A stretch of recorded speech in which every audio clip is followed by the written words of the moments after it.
Sa murang 19, dala mo ng bigat ng pangarap. Rachel, ikaw ang anak na kahit pagod hindi nagrereklamo sa hirap. Habang ang iba'y naglalaro pa sa takbo ng kabataan, ikaw tahimik na lumalaban para sa pamilya mong mahal mo naman.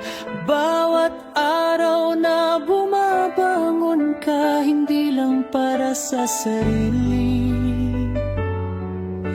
kundi para iyahon ng tahanang sa'yo ay kumakapit sa pag-ibig na totoo at dalisay lagi.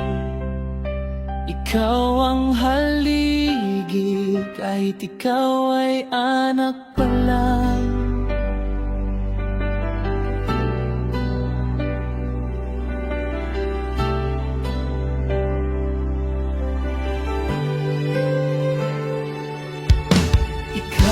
Lakas kahit minsan gusto mo nang sumuko sa bigat ng mundong walang pakilala. Rachel, anak, ang puso mo'y gintong hindi matutumbasan. Sa bawat hakbang mo dala mo kami, pati ang pag-asang di masusukat ni duman. Kung paano ka kahit pagod, kung paano ka tumindig kahit ilang ulit kang bumagsak. Yan ang dahilan kung bakit kami saludo sa tapang mong hindi nauubos kahit kailan.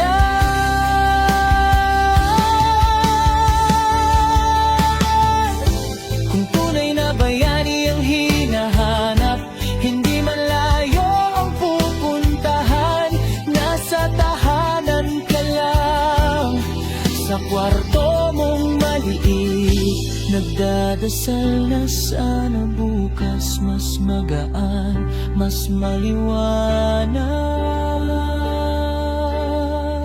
At kahit minsan nararamdaman mo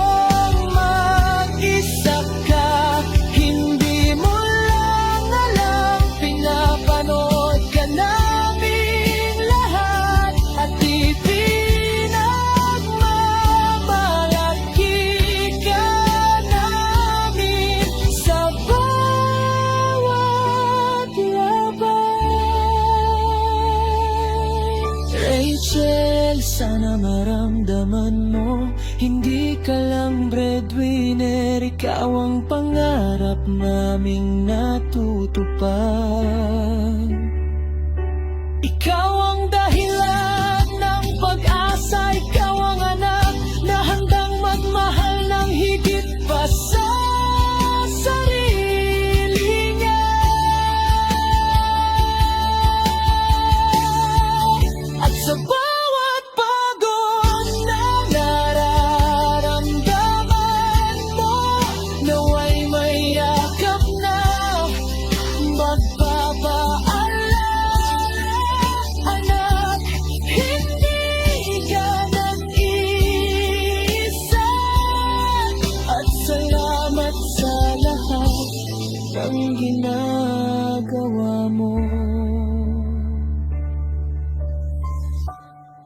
Ikaw ang himig ng aming buhay.